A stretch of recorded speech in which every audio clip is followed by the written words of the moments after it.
byangizeho shoke ariko nsanga byamugizeho shoke kunde nsanga ni njye ufite imbaraga zonyine zo kuba namuha yego yenda banza kwanza nsaba imbabazi abanyarwanda muri rusange yego kubwo cya kibazo nakubwiye mbere msabe umuryango yego umuryango nyarwanda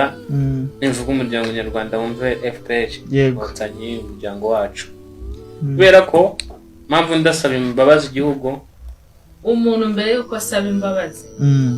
hari igihe ubona ko ari mu nzira kuba ibintu ari gukora byose ubona ko ari guhinduka yego ukabona na za mbabazi zikazajya kukugeraho ubona ko yaratangiye guhinduka ariko ntabwo umuntu udashaka guhinduka wumva ko n'izo mbabazi zikwiye nabanza ahinduke namara guhinduka ubona ko